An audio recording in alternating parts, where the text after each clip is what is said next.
مکے کی گلیوں میں حضرت بلال جب گلے میں رسی ڈال کے، ذرا دوستوں خیال تو کرو، بٹن کھلا ہو تو ہم بازار میں جانا پسند نہیں کرتے، کپڑے تھوڑے میلے ہوں تو گلی میں نکلتے نہیں۔ بلال تو مہذب آدمی ہے، سنجیدہ آدمی ہے، یہ کیا ہو رہا؟ حضرت بلال کے گلے میں رسی ڈال کے نا جب مکے کی گلیوں میں وہ نوجوان دوڑایا کرتے تھے، حضرت بلال رضی اللہ تعالیٰ عنہ کے قریب سے گزرتے تو گزرنے والے بھی عجیب بات کرتے، کوئی کہتا ذرا اور کلمہ پڑھ، کوئی کہتا بلا اب اپنے خدا کو تجھے بچائے، کوئی کہتا بلال تجھے کیا ضرورت پڑی تھی یہ سارا کچھ کرنے کی۔ ایک آدمی آیا کہنے لگا بلال اگر تیرا رب سچا ہے، تیرے رسول سچے ہیں، پھر تجھے بچاتے کیوں نہیں؟ پھر تجھے بچاتے کیوں نہیں؟ جب تو اتنا مخلص مومن ہے اور اتنا تیرے اندر خلوص پایا جاتا ہے تو وہ آتے کیوں نہیں تیرے دفاع کے لیے؟ وہ تیرے لیے ڈھال کیوں نہیں بنتے؟ حضرت بلال حبشی کا جواب بڑا زبردست تھا۔ جناب بلال کہنے لگے میں مخلص تو ہوں، میرا رب قادر بھی ہے، لیکن فرمایا جب تم جاتے ہو نا بازار میں برتن خریدنے، مٹی کا برتن لینا ہو تو ذرا ٹھوک بجا کے چیک کرتے ہو کچا ہے کہ پکا ہے۔ فرمایا رب رسول بھی ذرا ٹھوک بجا رہے ہیں کچا ہے کہ پکا ہے۔ فرمایا میں دعا کرو میں امتحان میں پورا اتروں، دعا کرو میں امتحان میں پورا اتروں، وہ ذرا مجھے ٹھوک بجا کے چیک کر رہے ہیں، ٹھوک بجا کے۔ حضرت بلال حبشی مارا ستایا تینوں لب دیاں آپ گواچے، سانو اپنی خبر نہ کوئی، ساتھوں پارے ککھ گلیاں دے، سانو آخ دے لوگ شدائی، ننگ نموس دا ساڑ کے چولا، گل پہنے تاج گدائی، آزم اپنا آپ گوایا ہے تاں یار نے چاتی پائی۔ حضرت بلال حبشی اتنی مار اتنی تکلیفیں۔ اچھا حضرت صدیق اکبر گزرے، اچھا ایک بات اور لکھی ہے سیرت نگاروں نے، وہ کہتے ہیں کہ ایک تو تھا نا جب تکلیف ہوتی تھی تو احد احد کہتے تھے، ایک جب کوئی کافر نظر آتا تھا نا اس طرح بندہ چڑھاتا نہیں کسی کو، جب کوئی بے ایمان کافر نظر آتا حضرت بلال کو تو آپ فرماتے احد احد احد، اللہ ایک ہے، اللہ ایک ہے، اللہ ایک ہے، اللہ ایک ہے۔ جب کوئی نظر آتا اب وہ مارتا، پھر آہستہ آہستہ وظیفہ پاک گیا، پھر سارا دن احد احد چلتا رہتا، سارا دن احد احد چلتا رہتا۔ حضرت صدیق اکبر گزرے قریب سے، بڑی تکلیف ہوئی، جناب ابو بکر صدیق رضی اللہ تعالیٰ عنہ نے کہا بلال اونچی ذکر نہ کیا کر، آہستہ کر لیا کر، اونچی آواز میں مارتے جو ہیں تجھے تو اس طرح کر، ذرا ذکر دو ہے نا، ایک ذکر جلی ہے ایک ذکر خفی ہے، تو دل میں ذکر کر لیا کر، اونچا نہ کیا کر، مار سے تو بچ جا۔ تو بلال نے کہا ٹھیک ہے، آپ نے جو نسخہ دیا اس پہ عمل کروں گا۔ 2 دن حضرت بلال حبشی نے دل میں ذکر کیا، مار ہی نہیں پڑی، مار ہی نہیں پڑی۔ جفا جو عشق میں ہوتی ہے، اقبال کہتا ہے جفا جو عشق میں ہوتی ہے وہ جفا ہی نہیں، ستم نہ ہو تو محبت میں کچھ مزہ ہی نہیں۔ حضرت بلال کو مارنا نہ پڑی، 2 دن مار نہ کھائی تو تیسرے دن امیہ داخل ہوا تو کہنے لگے احد احد احد، اس نے پھر پکڑ لیا درہ، پھر اٹھایا کوڑا، پھر لگا مارنے۔ جناب حضرت بلال حبشی رضی اللہ تعالیٰ عنہ کو مار پڑ رہی ہے، جناب صدیق اکبر گزرے، کہا بلال تجھے منع کیا تھا، تو پھر شروع ہو گیا ہے۔ کہا حضور آہستہ ذکر کرنے میں مزہ ہی نہیں آتا، یہ مجھے مارتے نہیں، کسی کو کیا پتا چلے گا کہ بلال پہ سختیاں ہو رہی ہیں۔ حضرت بلال حبشی، اب سیدنا صدیق اکبر فرماتے ہیں کہ رسول پاک گزرے، بلال کو مار پڑ رہی تھی، میرے حبیب پاک کی آنکھوں میں آنسو آ گئے۔ بے خبر ہو جو غلاموں سے وہ آقا کیا ہے، حضور کی آنکھوں میں آنسو، اور حضور نے دعا فرمائی کہ یا اللہ میرے بلال کو نجات دے دے، یا اللہ میرے بلال کو نجات دے دے۔ رسول پاک یہ کہہ کے گزر گئے، ایک کونے میں حرم شریف کے کونے میں بیٹھ کے رسول پاک رو رہے ہیں۔ جناب صدیق اکبر نے کہا حضور کیا ہوا؟ فرمایا ابو بکر سوچ رہا ہوں خدا اگر مجھے پیسے دے تو میں بلال کو خرید لوں، اگر رب پیسے دے تو خرید لوں، سوچ رہا ہوں۔ جناب ابو بکر صدیق گھر گئے، گھر جا کے حضرت عباس کو بھیجا، کہا امیہ میرا مخالف ہے، مجھ سے وہ بات نہیں کرے گا، آپ جائیے، آپ جا کے کہیے بلال کو بیچ ڈالے۔ حضرت عباس نے جا کے کہا بلال کو بیچ دو۔ کہنے لگا میری قیمت بہت زیادہ ہے، 50 دینار کا میں نے خریدا ہے اور میں منافع لے کے بیچوں گا۔ حضرت عباس نے آ کے جناب صدیق اکبر کو بتایا تو ابوبکر صدیق فرمانے لگے چل مجھے ساتھ ہی لے جا دیکھ لیتے. پہنچے. جب ابوبکر صدیق کو آتے دیکھا نا تو چڑ گیا. کہنے لگا ابوبکر اگر تو بلال کو خریدنا چاہے تو وہ جو تیرے پاس رومی غلام ہے وہ مجھے دینا پڑے گا, 2 لونڈیاں اس کے ساتھ دینی پڑیں گی, اور یہ 50 دینار کا ہے, میں تجھ سے 2000 دینار لوں گا. 50 دینار کا ہے, 2000 دینار لوں گا. حضرت صدیق اکبر رضی اللہ تعالیٰ عنہ نے فرمایا مجھے منظور ہے, مجھے منظور ہے, منظور ہے مجھے.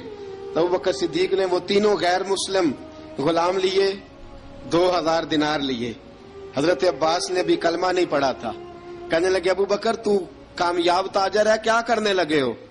تو حضرت ابوبکر صدیق کہنے لگے آپ نے بھی کلمہ نہیں پڑھا, آپ کو اس سودے کا پتہ نہیں, آپ ابھی اس لذت آشنائی سے واقف نہیں, آپ نے بھی یہ ذائقہ چکھا نہیں, آپ ابھی اس راہ سے گزرے نہیں, آپ کو پتہ نہیں یہ بھی ایک ذائقہ ہے, یہ بھی ایک سودا ہے, یہ بھی ایک لذت ہے, یہ بھی ایک گہرائی ہے, یہ بھی ایک مزہ ہے, اس کا بھی آپ کو علم نہیں, آپ نے کلمہ نہیں نہ پڑھا.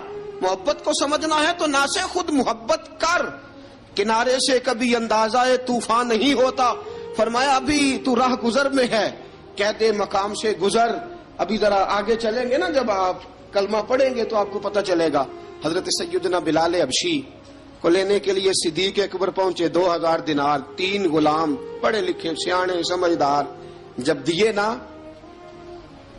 تو امیہ کھل کھلا کے ہنسا, کہنے لگا ابو بکر بڑے گھاٹے کا سودا کیا تو نے, ابو بکر تو نے بڑے گھاٹے کا سودا کیا ہے.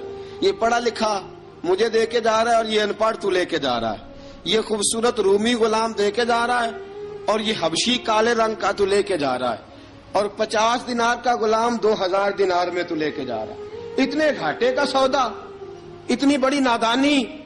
حضرت جناب سیدنا صدیق اکبر رضی اللہ تعالیٰ کہنے لگے امیہ تو کافر ہے, لیکن تو نے ابھی بھی پیسے تھوڑے مانگے ہیں, تو نے بلال کا رنگ دیکھا ہے, میں نے مصطفیٰ کے عشق کا رنگ دیکھا ہے.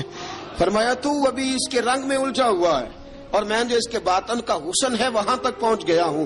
حضرت سیدنا بلال حبشی رضی اللہ تعالیٰ عنہ ساتھ کھڑے, ابوبکر صدیق رضی اللہ تعالیٰ عنہ نے ارشاد فرمایا اگر میں یمن کا حکمران ہوتا, یمن کا بادشاہ ہوتا, اور تو مجھے کہتا کہ بلال میں تب دوں گا جب تو مجھے یمن کی حکمرانی دے گا, فرمایا میں تجھے یمن کی حکمرانی بھی دے دیتا لیکن بلال کو ضرور خرید کے لے جاتا.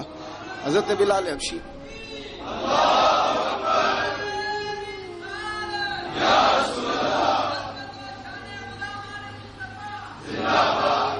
جناب سیدنا بلال حبشی حضرت سیدنا ابو بکر صدیق فرماتے ہیں جب میں بلال کو لینے گیا تو حال پتہ کیا تھا, ادھر دیکھیے گا.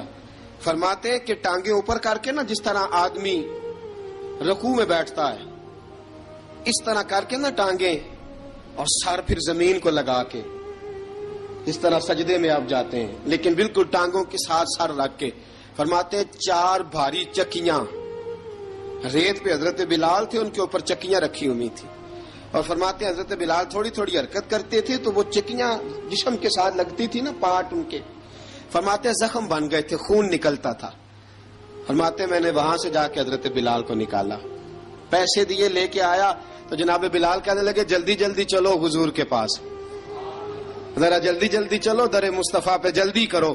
تو جناب سیدنا بلال حبشی رضی اللہ تعالیٰ عنہ کے جواب میں حضرت ابوبکر صدیق کہنے لگے بلال جلدی نہ کر, جب میں آیا تھا تو حضور تیرے لیے آنسو بہا رہے تھے, اگر تجھے اس حالت میں زخمی دیکھیں گے تو میرے مصطفیٰ کو اور زیادہ رونا پڑے گا. تو میرے ساتھ گھر چل, میں تجھے کپڑے پہناتا ہوں, میں تیرے زخموں پہ پٹی کرتا ہوں. حضرت ابوبکر صدیق مزاج شناسائے نبوت تھے نا, فرمایا چل میرے ساتھ, میں ذرا تیری مرم پٹی کر لوں, میں ذرا تیرا منہ دھو ڈالوں, میں ذرا تجھے کنگھی کر لوں, تو میرے ساتھ چل.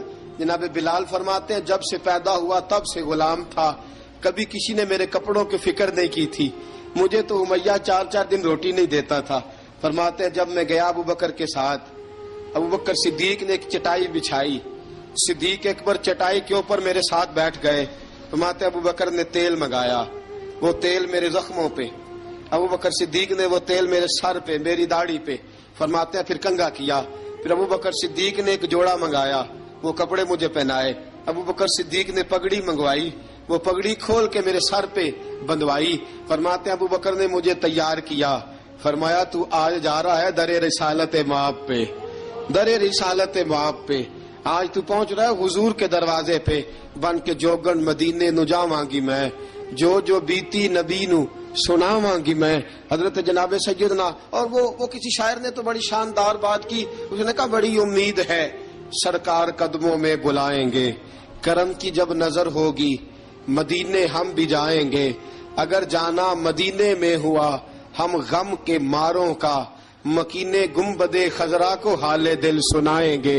حضرت بلال حبشی رضی، ان کے دل میں بڑی امنگ تھی، آج جاؤں گا در رسالت مآب پہ۔